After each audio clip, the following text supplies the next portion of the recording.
एकादशी करीन उपवासी व्रत एकादशी करीन उपवासी व्रत एकादशी करीन उपवासी गाईना ऋषी मुखी नाम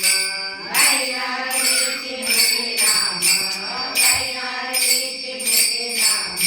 व्रत एकादशी करीन उपवासी व्रत एकादशी करीन उपवासी व्रत एकादशी करीन उपवासी व्रत एकादशी करीन उपवासी गाईना ऋषी मुखी नाम गाईना ऋषी मुखी नाम गाईना ऋषी मुखी नाम नाम विठोबाचे घेईन मी